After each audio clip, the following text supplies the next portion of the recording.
Hello. तो कैसे हो आप सब। तो हमारी जो फोटोमैट ट्रेनिंग सीरीज़ चल रही थी उसमें हमने लास्ट वीडियो जो 3 पार्ट आ चुके हैं उनमें हमने बहुत कुछ कवर कर लिया था। तो वो आप देख लीजिए, अगर आपने नहीं देखे हैं वो आपको आई बटन में शो हो रहे होंगे। और अब ये फोटोमैट ट्रेनिंग सीरीज़ का पार्ट 4 है जिसमें हम इसेंशियल टूल्स की बात कर रहे थे। तो आज हम पीएम सॉल्वर की बात करेंगे। और एक बात और कहनी थी आपसे कि लोग वीडियोस देखते हैं, कमेंट करते हैं, अपनी प्रॉब्लम्स पूछते हैं, तो चैनल को भी साथ साथ में सब्सक्राइब कर लिया करो, तो अच्छा लगता है। बाकी उसके आगे आपकी इच्छा है। तो चलिए वीडियो को शुरू करते हैं। तो चलिए चलते हैं अपने कंप्यूटर की स्क्रीन पर और पीएम सॉल्वर के बारे में बात करते हैं। यूजिंग द टूल्स में हम इसेंशियल टूल्स पर हैं, उनमें हम सॉल्विंग इंटरफेस और लिटेक्स की बात कर चुके हैं लास्ट वीडियो में। अब इसमें आता है नेक्स्ट पीएम सॉल्वर। तो पीएम सॉल्वर बेसिकली होता क्या है, मैं काफ़ी बार पहले भी बोल चुका हूँ। आपको अगर वीडियो देखना है आप ये वीडियो देख लो। So the PM solver is a software and photomat with in the editor. तो ये आपकी बहुत हेल्प करता है। मैंने पहले भी आपको बताया काफ़ी बार, आपको जो कैलकुलेशंस होती हैं उनको बहुत जल्दी आपको करके दे सकता है। आपको मैनुअली नहीं करनी पड़ती हैं। हाँ, अगर 50% कैलकुलेशन ये खुद से करता है तो 50% कैलकुलेशन आपको मैनुअली भी करनी पड़ती है, क्योंकि बहुत टाइम्स ऐसा होता है कि ये सपोर्ट नहीं करता है, एरर शो करता है, नो सॉल्यूशन दिखा देगा। तो उसके लिए आज हम देखेंगे हम इसमें क्या क्या इनपुट कर सकते हैं जिससे हमें आउटपुट मिलेगा। तो जब भी हम provide automatic solution for different kinds of math problem, अपना सॉल्यूशन निकाल के दे देता है। And provide explanation with in the automatic solution, ठीक है। Help you to writing solving process faster. तो जब आप मैनुअली नहीं करेंगे, जब ये खुद सॉल्व करके दे देगा तो आपको वो जल्दी हो जाएगा। कॉमन सी बात है ये। तो पीएम सॉल्वर में बेसिकली 3 स्टेप होते हैं। सबसे पहले इंट्रो टेक्स्ट होता है। आपको छोटा सा इंट्रो टेक्स्ट लिखना पड़ेगा। सबसे पहले अपने स्टेप में पीएम सॉल्वर को ऐड करना पड़ेगा, छोटा सा इंट्रो टेक्स्ट लिखना पड़ेगा। देन उसमें आपको जो अगर क्वेश्चन में स्पेसिफिक कोई बोल रहे हैं कि ये स्पेसिफिक इस मेथड से करो, एलिमिनेशन मेथड, सब्स्टिट्यूशन मेथड, तो ऐसे करो, तो वो आपको चूज़ करना पड़ता है। तो सबसे पहले आप उसमें लिखेंगे जो उसका इंट्रो टेक्स्ट होता है, उसके बाद आप उसमें इनपुट करेंगे, फिर आप मेथड चूज़ करेंगे अगर आपको क्वेश्चन में बोला है तो अब हमारा स्टेप 1 है, तो इसमें हम पीएम सॉल्वर को ऐड करेंगे। तो पीएम सॉल्वर को सबसे पहले ऐड करने के लिए तो आपको 3rd नंबर पे ये दिख रहा है, इस पर क्लिक करो। अदरवाइज अगर उसका शॉर्टकट होता है Ctrl+E, तो जैसे करना हो वैसे कर लो। इनपुट में क्या होगा, सबसे पहले आपका ये आता है इंट्रो टेक्स्ट। यहाँ पे आपको इंट्रो टेक्स्ट लिखना है। अगर आपको सिंपली भी दे रखा है इन्होंने 2x5 और आपको वो भी पीएम सॉल्वर में करना है, तो आप सीधा यहाँ पे लिख दिए इंट्रो टेक्स्ट में कैलकुलेट द प्रोडक्ट, ये लिखना है। आपको लास्ट में ये पंचुएशन मार्क लगाना है। और हमारा इनपुट क्या है, 2\c.5, 2x5 है जैसे हमारा।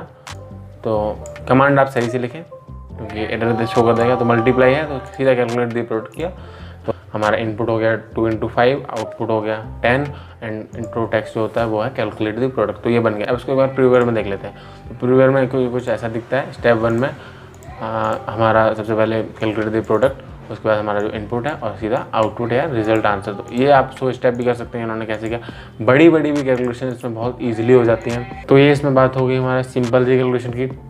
इसमें आप इंटीग्रेशन भी यूज़ कर सकते हो। तो इंटीग्रेशन नॉर्मल, सब्स्टिट्यूशन वाले जो हाईली होते हैं वो, ये डबल इंटीग्रेशन इसमें सॉल्व नहीं हो सकते हैं। नॉर्मल इंटीग्रेशन होगा, लिमिट वाला भी होगा, डेफिनेट होगा, इनडेफिनेट होगा, सारे की सॉल्यूशन आ जाते हैं। तो अब हम बात कर लेते हैं इनइक्वलिटी की। तो यहाँ पे ये पीएम सॉल्वर मुझे नहीं पता, मैंने चेक करा है तो ये यहाँ पे इनइक्वलिटी में एरर शो नहीं कर रहा है। मैं आपको सिंपली बता दे रहा हूँ। पर जब आप अपना जो अकाउंट का जो इस पीएम सॉल्वर होता है उसको यूज़ करोगे, तो जब आप उसमें इनइक्वलिटी डालो, ये अपडेट नहीं है, जब आप उसमें अपनी इनइक्वलिटी डालोगे तो अगर आप वहाँ पे \leq कमांड यूज़ कर रहे हो या \geq मतलब greater than equal, less than equal अगर कमांड यूज़ कर रहे हो, तो वो या तो इनइक्वलिटी में एरर दिखाएगा, अदरवाइज़ वो शो ही नहीं करेगा, रिजल्ट नहीं देगा पीएम सॉल्वर। क्योंकि मैंने जितना अभी तक यूज़ किया है मुझे इतना ही पता है। तो वहाँ पे आपको ग्रेटर इक्वल मतलब ग्रेटर इक्वल या फिर लेस देन इक्वल ये कमांड यूज़ करके अगर आप पीएम सॉल्वर में डालोगे तो आपको आंसर मिलेगा। अदरवाइज़ मुझे नहीं लगता कि मिलेगा। लेस देन में मिल सकता है, ग्रेटर देन में कभी नहीं मिलेगा जितना मुझे पता है। और अब बात रही लिमिट की। अगर आप लिमिट में कुछ जैसे पीएम सॉल्वर में लिमिट डालनी है, तो लिमिट में हमेशा याद रखना कि जब आप लिमिट का कमांड रिकॉल करोगे तो \limit, उसके बाद ये ब्रैकेट का हमेशा याद रखना, जो ये ब्रैकेट होता है। अदरवाइज़ आप इस ब्रैकेट के बिना अगर आप सीधा 2x+1 लिमिट है, जैसे limit _ x tends to 0 and अपनी लिमिट हो गई 2x+5। देखिए दिखने में आपको प्रीव्यूअर में ये बैकस्लैश लगाना भूल गया, वेट, देखिए दिखने में आपको ये लग रहा है कि लिमिट के बाद वो वाले ब्रैकेट नहीं लगे हैं, अच्छा लग रहा है दिखने में ऐसे। तो इसका जब आप इसको कॉपी करेंगे और पीएम सॉल्वर लेके उसमें पेस्ट करेंगे इवेल्युएट द लिमिट, तो इसका आंसर आ जाएगा 5।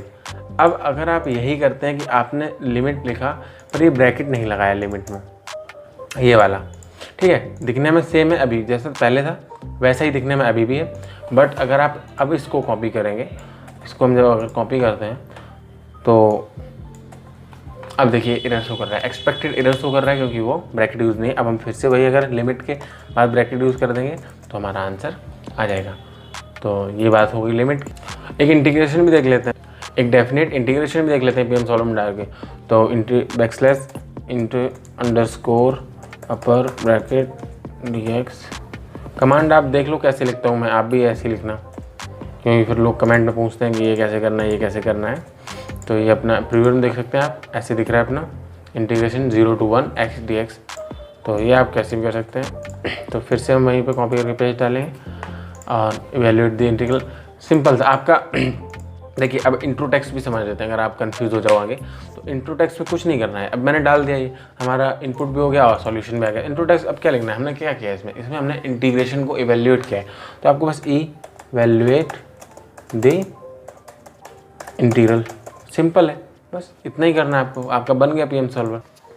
अब जैसे कि मान लेते हैं कि हमारे पास 2 इक्वेशंस हैं, लाइक जिनमें 2 वेरिएबल हैं, 3 इक्वेशन हैं, 3 वेरिएबल हैं। ऐसे इक्वेशंस को पीएम सॉल्वर से सॉल्व करने के लिए हमें सिंपल उनको किस कमांड का यूज़ करके उसमें डालना होता है, तो अब ये देख लेते हैं। तो हम 2 इक्वेशंस को कंसीडर कर लेते हैं, लाइक एग्जांपल ले लेते हैं 2x + 2y = 9 एंड कॉमा करके 4x + 5y = 14। ये 2 इक्वेशंस हमने ले लिए हैं। अब अगर इन्हीं इक्वेशंस को हमें पीएम सॉल्वर में डाल के x और y की वैल्यू डायरेक्ट सॉल्व करनी है, तो वो भी हम पीएम सॉल्वर्स करते हैं। तो उसके लिए हमें उनको कॉपी करना पड़ेगा। तो सबसे पहले उनको कॉपी कर लीजिए, पीएम सॉल्वर को रिकॉल कीजिए, इनपुट में जाइए, आपको लिखना है सिस्टम SYSTEM, उसके बाद स्मॉल ब्रैकेट लगाना है और इसके अंदर आके इसको पेस्ट कर देना है। अब ये एरर शो करेगा, तो जो हमारा इक्वेशंस के बीच में कॉमा लगा है उसको हमें कॉलन में बदलना पड़ेगा।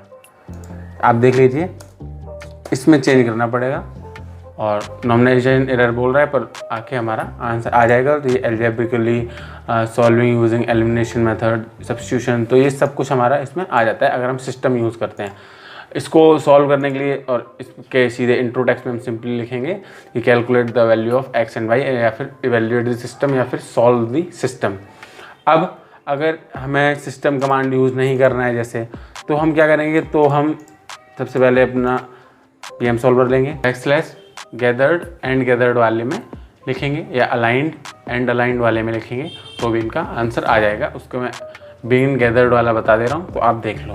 तो इसको कॉपी करेंगे और बैकस्लैश बिगिन कमांड मैंने आपको बताया था यूज़ कैसे करना है। इसमें अब कॉमा की जगह पे आपको डबल बैकस्लैश यूज़ करना है जब आप इसको चेंज करते हैं। ये मैंने पिछले वीडियो में बताया था कि जब आप ये कमांड लिखते हैं, एक लाइन में कुछ लिख लिया, उसके बाद जब आपको दूसरी लाइन में कुछ लिखना है तो आपको डबल बैकस्लैश का यूज़ करना पड़ेगा। ये मैंने पिछली वीडियो में बता दिया था। प्रीव्यू में हम देख सकते हैं कि हमारा ये दोनों इक्वेशंस ऐसा दिख रहा है। केसेस भी यूज़ कर सकते हैं, सारे बिगिन के कमांड मोस्टली हम यूज़ कर सकते हैं, मैं एक बता रहा हूँ। अब इसको हम सीधा कॉपी करेंगे, सिस्टम नहीं लिखना पड़ेगा, उसके बाद पीएम सॉल्वर लेंगे और उसमें पेस्ट करेंगे। सेम अगेन फिर से हमारी x और y की वैल्यू वैसे ही आ जाएगी। देखिए आ गई। आप बहुत सारे कमांड होते हैं, आप बैकस्लैश बिगिन डालिए बस। आप केसेस यूज़ कर सकते हैं, गैदर्ड यूज़ कर सकते हैं, मैट्रिक्स भी सॉल्व कर सकते हैं आप, शायद 2x2, 3x3 की भी हो जाती है शायद, तो वो थोड़ा बड़ा हो जाता है ना, A1 A1 2 A21 ऐसे करके। तो ये गैदर्ड में सारे बिगिन के जो होते हैं, इनमें आप अगर जो भी यूज़ आ रहा है आपको उसको इनमें डालिए और फिर आप उनको अपने पीएम सॉल्वर में डालिए, आपका आंसर आ जाएगा।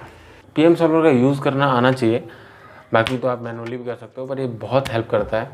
तो अब हमने बात कर ली पीएम सॉल्वर की, तो अब इसका हम क्विज़ दे लेते हैं। तो टेक क्विज़ करेंगे।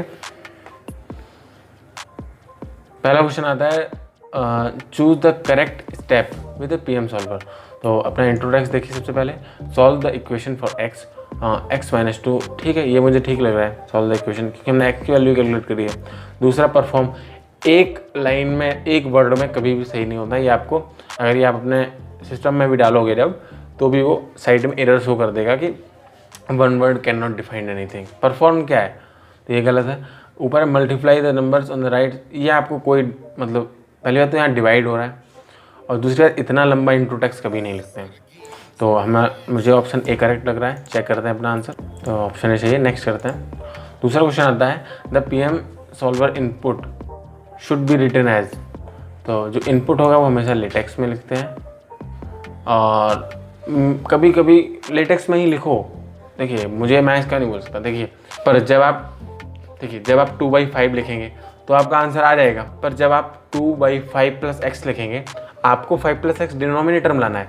पर अगर आप नॉर्मल लेटेक्स बिना लेटेक्स के लिखेंगे तो वो उसके साथ में आ जाएगा, उसके लिए आपको बैकस्लैश फ्रैक्शन कमांड यूज़ करना ही पड़ेगा। तो हम लेटेक्स में भी लिख सकते हैं, तो आइदर कर लो, आइदर। वैसे तो लेटेक्स में ही लिखो, मैं बोलता हूँ प्रेफर करता हूँ लेटेक्स में लिखो। देखो मेरा भी गलत है, क्योंकि कभी कभी आंसर आ जाता है, पर हमें अब जैसे कि मैंने अभी बताया कि इनइक्वलिटी है, तो जब उसमें ग्रेटर इक्वल का कमांड यूज़ कर रहे हैं तो नहीं आ रही आंसर, पर जब उसमें हम सीधा लेस देन इक्वल लिख रहे हैं तो हमारा आंसर आ रहा है। तो अकॉर्डिंग टू देम आप लेटेक्स ही करो, और करना भी चाहिए।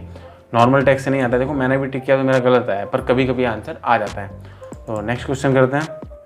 तो if the task require solving the quadratic using the quadratic formula, the following step of the PM solver is appreciate. तो हम देख लेते हैं। तो सबसे पहले ये हमें अंदर का दिख रहा है, जो सॉल्व स्टेप होते हैं उसके, सॉल्वर स्टेप। तो बोटम में तो ये रॉन्ग है, ये फॉल्स है, क्योंकि क्वाड्रेटिक फार्मूला तो वो होता है ना, -b + -√b² - 4ac/2 है, तो उसका यूज़ इसमें कहीं भी इन्होंने नहीं दे रखा है। तो हमें सिंपल से इसको फॉल्स करना है, तो अपने चेक आंसर करना है, और ये हमारा सही है। सबमिट करते हैं, क्विज हमारी कंप्लीट हो गई। अब नेक्स्ट ये कॉमन मिस्टेक्स में इन्होंने फेंक दिया, तो हिंट की बात कर लेते हैं। देखिए हिंट आपकी बहुत हेल्प करता है। हिंट मतलब a hint like attach to word, आप एक वर्ड अटैच करोगे आपकी पूरी डेफिनेशन फेज। ये मैं पहले भी शायद बात कर चुका हूँ, पर हम फिर से बात कर लेते हैं अगर इन्होंने दे रखा है तो हिंट का क्या है कि एक वर्ड लिखेंगे आप सारा अटैच कर सकते हैं इसके साथ। हिंट का यूज़ बता चुके हैं, 3 हिंट यूज़ नहीं होती हैं एक स्टेप में, मैक्सिमम 2 हिंट यूज़ हो सकती हैं एक स्टेप में। और हिंट के लिए आपको वर्डिंग जो उन्होंने सिस्टम में हिंट ऐड कर रखी है आपको वही आना चाहिए। अगर उन्होंने जैसे देख लीजिए हिंट का क्लियर रिक्वायरमेंट में आता है, ये आप ये भी पढ़ सकते हो, ये सब आप पढ़ सकते हो, कोई नहीं। वो जैसे हिंट है तो अब हमें जैसे जो पॉइंट स्लोप फॉर्म होता है हमें जैसे उसको रिकॉल करना है, तो हम सीधा यहाँ डालेंगे पॉइंट स्लोप फॉर्म, ठीक है।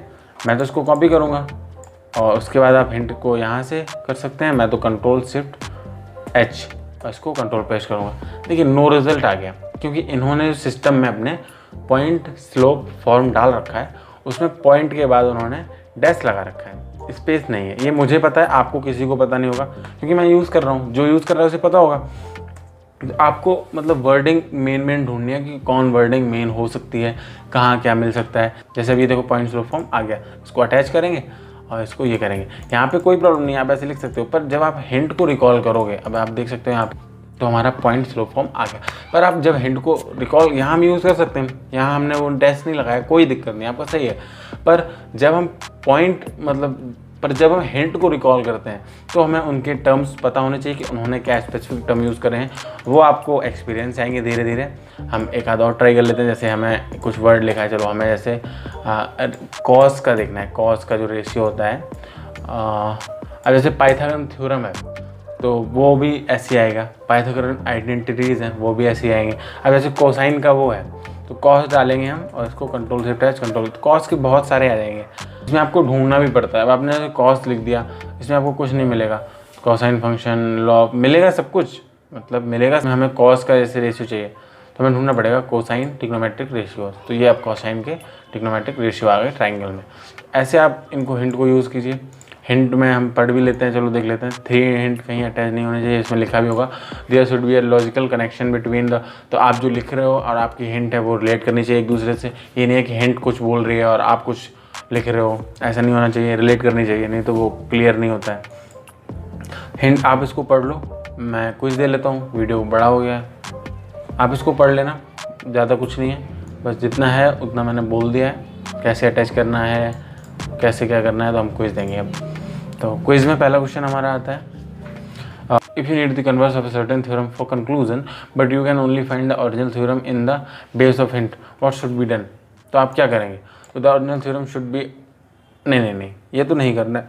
अगर आपको हिंट नहीं मिल रही है, कोई आप कुछ ऐसी चीज़ एक्सप्लेन कर रहे हो, उसकी हिंट आपको अगर नहीं मिल रही है, तो आपको क्या करना है कि आपको उसकी डेफिनेशन को खुद लिखना पड़ेगा। पहले आप बताइए कि वो है क्या, उसके बाद आप उसका यूज़ करिए अगर हिंट नहीं मिल रही है तो इसमें लिखा है थर्ड स्टेप में the converse theorem should be explain manually in the step. तो यही अपना ऑप्शन सही होगा, तो थर्ड ऑप्शन सही है। क्वेश्चन 2 आता है कि वाइल अटैचिंग अ हिंट और certain phase would be check if there is appropriate hint for the given solution. ठीक है, अटैच एनी हिंट इंक्लूड्स, नहीं, सेलेक्ट मल्टीपल हिंट्स, नहीं, आप चेक करिए अगर कोई एप्रोप्रिएट हिंट है उसको अटैच करें। क्वेश्चन 3 आता है, तो complete a sentence if there is no appropriate hint for a certain math concept in the base of hint.